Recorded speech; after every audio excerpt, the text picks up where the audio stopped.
Hello everyone, আমি দিশা আবার একটা নতুন ভিডিও নিয়ে আপনাদের সাথে একটু কথা বলতে চলে এলাম। চলুন ভিডিওটা স্টার্ট করা যাক। আশা করি সবার দেখতে ভালো লাগবে।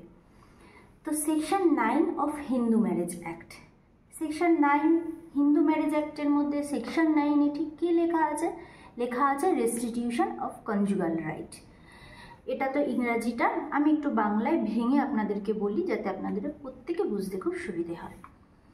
মানে হচ্ছে, ধরুন আপনি বিবাহিত একজন পুরুষ, আপনার ওয়াইফ বা আপনার যে স্ত্রী সে আপনাকে ছেড়ে চলে গেছে, কোথাও একটা গেছে, তার বাপের বাড়ি বা যে কোনো জায়গায় সে গেছে, সে আর ফিরতে চাইছে না কোনো কারণে আপনার কাছে, সেটা যে কোনো কারণের জন্যই হতে পারে।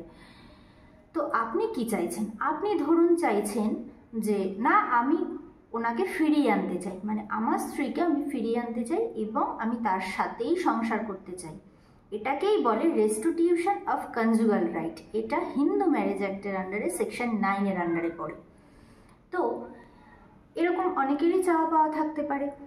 তো যদি আপনার ক্ষেত্রে এরকম কোনো চাওয়া পাওয়া থাকে তাহলে আপনি এই সেকশনের আন্ডারে কোর্টের কাছে মামলা দায়ের করতে পারেন।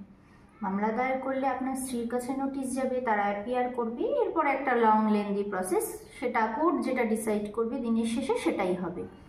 কিন্তু এরকমটাও যে চাওয়া যায়, এটা আমি বলার জন্যই এই ভিডিওটা বানানো। আপনি চাইলে আপনার স্ত্রীকে ফেরত আনার সহজ বাংলা টার্ম হলো স্ত্রীকে ফেরত আনার জন্য মামলা করা। তো আপনি চাইলে আপনার স্ত্রীকে ফেরত আনার জন্য মামলা করতেই পারেন। সে আপনাকে ছেড়ে চলে গেছে, যে কোনো কারণে হোক, আপনি তাকে ফেরত চাইছেন, এটা আপনি করতেই পারেন। তো এটা করলে কি আপনার স্ত্রী আপনার কাছে ফেরত চলে আসবে? এটা তো আমাদের হিউম্যান সাইকোলজিতেই বলে যে কেউ যদি সংসার করতে না চায় বা কেউ যদি কারোর সাথে মনে করে থাকবে না, তাহলে তো সেটা কোনো মামলা দ্বারা তাকে নিয়ে আসা সম্ভব নয়। তো এটা একদম ঠিক ধারণা আপনাদের, এটা একদম ঠিক কথা। আমিও তো দিনের শেষে একজন হিউম্যান বিং, আমারও এটাই মতামত যে কেউ যদি মনে করে থাকে যে থাকবে না, তাহলে তাকে মামলা দ্বারা কেন, কোনো শক্তি দ্বারাই তাকে রাখা সম্ভব নয়। তাহলে এই সেকশনটার কি মানে, এটা রাখারই বা দরকার কি? আমি সিম্পল কয়েকটা পয়েন্টের মাধ্যমে আপনাদেরকে বলে দিচ্ছি যে এটার কি দরকার। এটা প্রাথমিকভাবে এই দরকার যে আপনার স্ত্রী আপনাকে ছেড়ে চলে গেল, বিনা কারণেই চলে গেল বা কোনো কারণে চলে গেল, তো আপনারও তো একটা প্রোটেকশনের দরকার আছে যে আমার স্ত্রী আমাকে ছেড়ে চলে গেছে, আমি তো কোনো জায়গায় দোষী নই। আপনি দোষী হন বা না হন, আপনি যদি সেকশন 9-এর আন্ডারে এই মামলাটা করেন বা এই কোর্টকে জানান যে আমার স্ত্রী আমাকে ছেড়ে চলে গেছে, আমার স্ত্রীকে ফেরত এনে দিন, আমি ওর সাথেই সংসার করতে চাই, যদি আপনি এটা করে থাকেন, তাহলে পরে আপনার স্ত্রী চলে যাওয়ার পরে আপনার এগেনস্টে যা যা করবে সেখান থেকে কিছুটা হলেও আপনি একটা গুড ইমপ্রেশন আপনার থাকবে।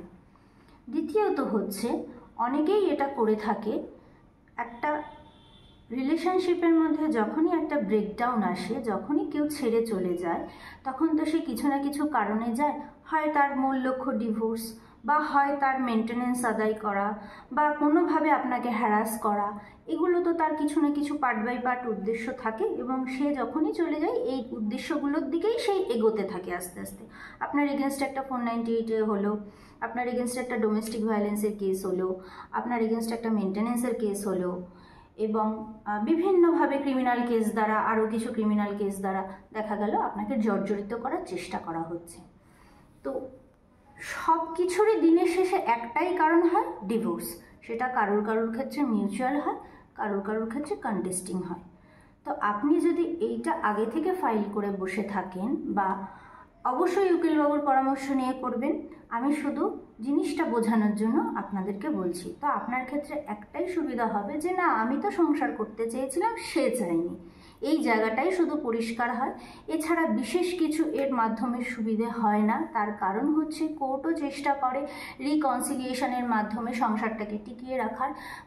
সেভারাল টাইমস আমি দেখেছি অনেক জায়গায় অনেক জজ সাহেবরা রিকনসিলিয়েশনের জন্য হাজব্যান্ড ওয়াইফকে নিয়ে বসে, অনেক মাধ্যমে তারা চেষ্টা করে, কারণ একটা সংসার ভেঙে যাক এটা কখনোই কেউ চায় না।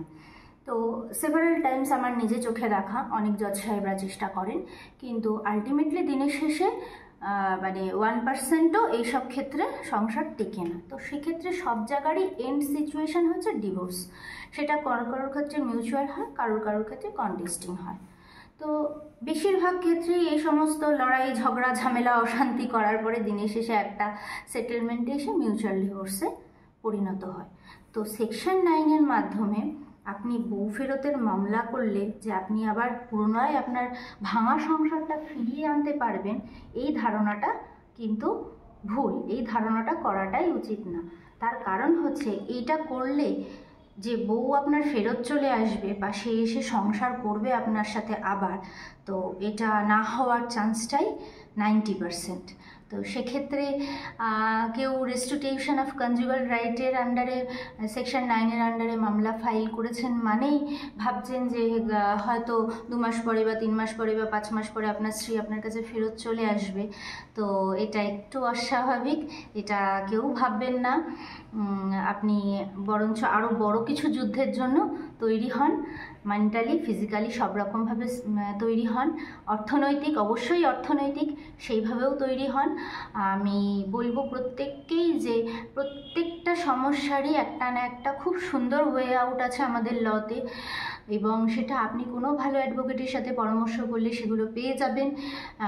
খুব ভালোভাবে তার কথা মেনে চলবেন এবং আপনার যে সমস্ত সমস্যা আছে সেগুলো তাকে বলবেন, তো আপনি ওয়ে আউট নিশ্চয়ই পাবেন। এত মানুষে পাচ্ছে, আপনারাও পাবেন।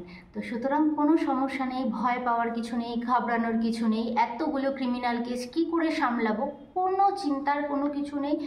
শুধু ভালো একজন অ্যাডভোকেটের সাথে কমিউনিকেশন করবেন এবং কোর্টের সাথে কমিউনিকেশানটা সব সময় ভালো রাখার চেষ্টা করবেন। আপনার এগেনস্টে কিচ্ছু হবে না। কোর্টও চায় না একটা নির্দোষ মানুষকে বা একটা ভাঙা সংসারকে জোড়া লাগানোর জন্য কাউকে জেলে পাঠিয়ে দিতে।